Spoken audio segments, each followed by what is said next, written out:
not only imposes rules about who is allowed to grieve, but also how long and in what way they are allowed to grieve.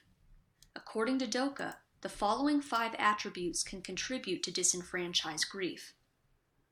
The relationship is not recognized, the loss is not acknowledged, the griever is excluded, circumstances of the death, and the ways an individual grieves. When examined through Doka's sociological perspective, I argue that the Watchtower organization absolutely incurs disenfranchised grief through their shunning policy as well as other harmful practices. A disfellowshipped or disassociated person can't express their grief over being estranged from their family.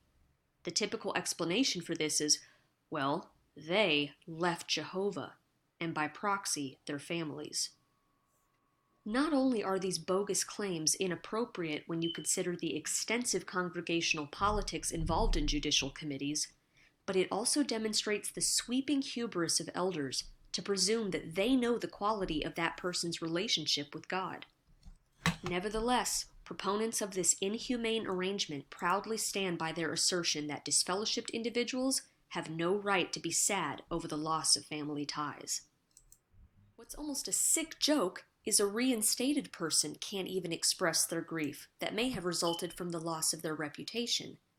They're expected to immediately move on with a smile on their face, all the while knowing that congregation gossip and often outright slander has left a permanent blight on their record, never to be rectified.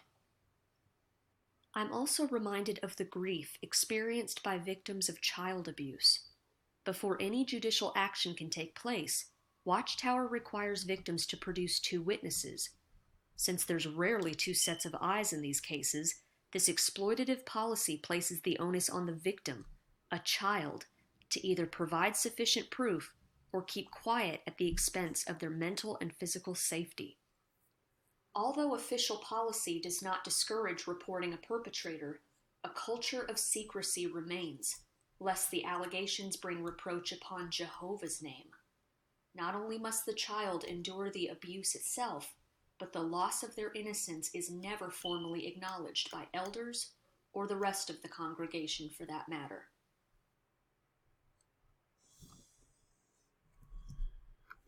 In the case of literal death, Watchtower's blood policy has claimed thousands of lives. Thanks to the organization's medical mafia, known as the Hospital Liaison Committee, the decision to refuse blood transfusions is often made under duress, showing gross disrespect for a family's right to privacy and personal agency. To add insult to injury, a parent who has been manipulated into martyring their child or another close relative is expected to feel good about it because they're told they were faithful to Jehovah's command to abstain from blood. In such cases, grieving is allowed, sure, because obviously you wish your loved one were alive. But you better not say you regret letting them die, or worse yet, allow your loved one to receive a blood transfusion. This disenfranchised grief extends to all cases of death in the congregation, largely due to the resurrection pill that's shoved down members' throats. By flooding the grieving individual with Bible literature and Hallmark cards designed to pump them up for paradise, it tells the grieving individual that imbibing a litany of scriptures is the only way to grieve. I acknowledge this is almost always done out of pure motives. I'm not trying to discredit or dismiss a religious belief that might bring comfort to a grieving individual. But to place parameters on the grieving process to the exclusion of individual temperament and other variables can come across as intrusive or insensitive. Other examples of disenfranchised grief may include mourning the loss of an ex-spouse, a real-life scenario posed by one of his students that originally inspired Doka to develop his theory. It may mean dealing with the loss of a friend, step-parent, even the loss of one's dreams. According to Doka, human beings exist in intimate networks where they harbor attachment to fellow humans, animals, and even places and things. When an individual experiences a loss, but others do not recognize their grief as existing within socially acceptable bounds, the individual may believe that their grief is inappropriate, thereby repressing their grief or converting it to feelings of guilt and shame. To explore this topic further, look for the link to this article in the description below. So please subscribe to Stop the Shunning's channel. As we move on to paragraph 7, on the other hand, undue anxiety could damage our faith. For example, we may constantly worry about having enough food and clothing. That's if you're running low on money. To ease that worry, we might focus on gaining material possessions. Well, why wouldn't you? If you need something, it's instinctive to try and put yourself in a position where you can focus on producing more money to accomplish the needs that you have. But the Watchtower undermines that when they say we could even develop a love for money. Well, if you don't have a need for money, then you don't have responsibility. And one of the guys in the Australian Royal Commission, I forget his name, he was a very rude man, whoever he was, very smart, said that he was in the Watchtower at Bethel and they supplied everything, all his needs for him. Well, what happened to the Bethelites that got kicked out? That wasn't the case for them, was it? And so the need for money is much different to the love of money. So we could even develop a love of money. If we allow that to happen, our faith in Jehovah will become weak and we will suffer serious spiritual harm. Well, that's just a presumption and a speculation. It's not absolute. It's not absolutely true. And I'd say they've handpicked some passages to try and back up that statement. But no, I know people that work 7 days a week that don't love money but need it. And they have to be in those places of employment to be able to survive. But that's got nothing to do with becoming weak and your spirituality suffering harm. That's just presumption. Or we might fall victim to another type of undue anxiety, becoming overly concerned about gaining the approval of others, which is basically what a lot of the Watchtower is built on, isn't it? Jehovah's Witnesses are constantly trying to find the approval of others, usually unsuccessfully or at least superficially, because when you're in an organisation where there is doubt about the core leadership of the place, there's always going to be a severe element of superficiality. I'm sure many of you understand what I'm talking about, and this is undermining and weakens the possibility of strong relationships within the groups that meet at these kingdom halls. We may then fear being ridiculed or persecuted by men. You might fear being shunned by men or more than we fear displeasing Jehovah. You cannot displease Jehovah in Christ. You would have to be really, really out there. God doesn't give up. He'll stand there and wait.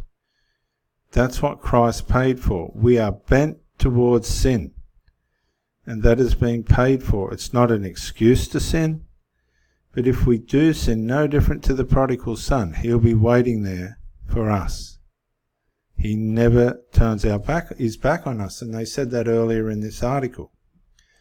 To protect ourselves from that danger, we must beg Jehovah to give us the faith and courage we need to face a challenge. Now, what this is taking away is our daily ability to have resilience in the things that life brings to us.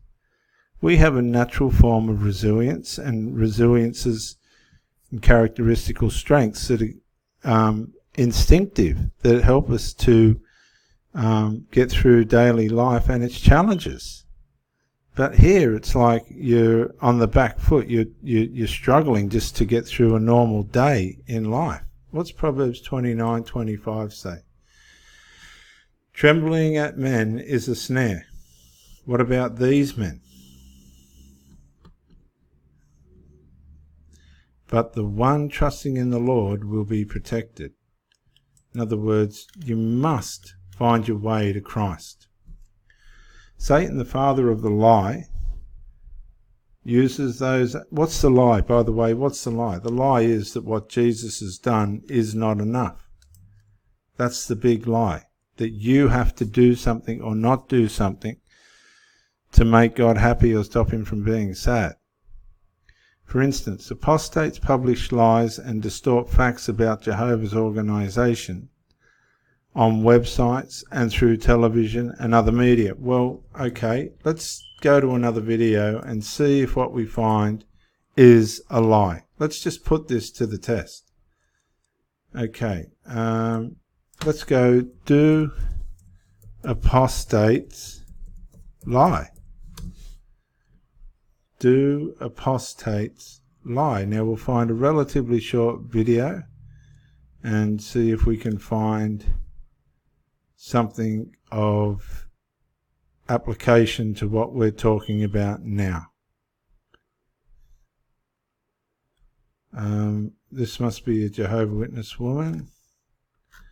JW apostates. Let's just put in JW apostates. Do JW apostates lie? Well,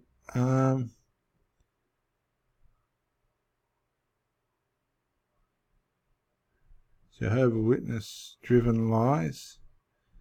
This is a 6-minute one. I think we'll put this in here. Good afternoon, everybody. How y'all doing today? Just want to make a quick video here. You know, the Jehovah's Witnesses claim love. They want to try to make it out like they're the most loving organization in the world. They even themed their annual convention this year, Love Never Shuns. Oh, I'm sorry, it's Love Never Fails. That's what they named it. Oh, I almost forgot there for a minute. I must be tired. I haven't had all my coffee yet. But anyways, I've been watching a lot of news stories, waiting on reports. I've been hearing, you got the Canadian class action lawsuit coming up. New Zealand is doing a commission. Just heard on the Kim and Mikey channel that Germany's doing it. I think, if I'm correct, Europe's doing one. Then you got the Silent Lambs in the Netherlands that got a whole bunch of cases going on. And let's not forget all the cases that are about to come in America now, with New York opening up their laws for the next year. And on top of that, excuse me, you've got Mr. Leonard Zolkin going after the governing body. So, for anybody who is a current witness, I know I don't have the most popular channel, but if you happen to see this and you are a current witness, these are not apostate-driven lies. These are what you call facts. You can find them in the news, verifiable resources. Prosecution is not persecution. What you all got to realize, witnesses, is when you got people inside your organization that are doing these things and it's not being taken care of, how is Jehovah protecting your people and blessing you when these things are still happening right underneath your noses? And the worst part is, you're not told about it. You're told that so-and-so is no longer a Jehovah's Witness from the platform. You don't know why. I remember growing up, the assumption as to why is, oh, they must have committed fornication or adultery. That was always the assumption. We don't know what it really was. For all we know, we could have a pedophiles sitting right next to our children in the Kingdom Hall. That is not something you want your kids around. I know it's something I don't want my kids around. And so you have this culture that allows it and promotes it. And these worldly governments, Satan's system, is showing more love to your children than your own organization. Think about that for a second. Satan's system is showing more love to your children by looking for ways to protect them and to help get rid of the problem. Now, I'm not saying it's perfect, because we know nothing is. But the fact of the matter is, when you bring these people to the light and they are exposed for what they're doing, people are going to be aware, hey, there's a problem, there's a pedophile here, I need to stay away from him. Just think about, like, just here in America, we have an online database for the sexual predators that you can go online for any state in this country and look up to see where the pedophiles live. That way you can protect your children and keep them away from that. They have to register by law. Now, they're not going to register when they're protected under the umbrella of a religious corporation. And that's the problem right there. So they're still lurking out there, not being known who they are, the community not knowing, the congregation's not knowing, and therefore you're putting more children in danger by letting these people get away with it within your organization. And this has got to stop. So anyway, this is all I want to talk about today. Just a real quick video. I hope you all are having a wonderful day. It's not too... So you can subscribe to Former to Free XJW if you like. But I don't think he sounds like somebody that's just deliberately set out to tell lies against the Jehovah Witnesses or anything like that, as what's being mentioned here. For instance, apostates publish lies and distort facts about the Jehovah's organization on websites and through television and other media. This is, to me, this is actually Satan writing. I can't see any integrity in that statement whatsoever. None. Those lies are among Satan's burning arrows. Well, you have to find out if the arrows that are being fired are from Satan or are from the Watchtower. How should we respond if someone confronts us with such lies? What lies? What lies are they talking about? We reject them. Now, there's another video I saw back here. It seemed to me like a Jehovah Witness person. It's gone now, but there was a girl there. But there's all these videos on lies if you want to have a look at them. There's hundreds again. Does the Watchtower lie? There's hundreds of this one. I just want to look at this out of curiosity. Hello there. This is Rebecca at Food Fed No More. It's late afternoon. So I've got some mango peach white tea. I'm not a big tea drinker, but this was really yummy. Ooh, but hot. Right, so what's the point? So, it's time to get real, guys. I had a conversation with my boyfriend yesterday, and it really made me realize something. Apostates apostates. You're being dishonest. You're being dishonest. About what? I'm gonna come right out and say it. We were sitting down talking, and I was talking about this XJW business and mentioning how apostates this and apostates that, and he started laughing, and he said, every time you say apostates, I hear a prostate. And from that moment on, I can't unhear it. So I'm just gonna put it out there. You guys are not apostates. You guys are prostates. And I'm a prostate too. And I thought I had to share because you guys won't be able to unhear it either. So every time you hear the word apostate or say the word apostate, you're gonna be thinking about a prostate. So enjoy this lovely thought. Hope it brightens up your mind and your day.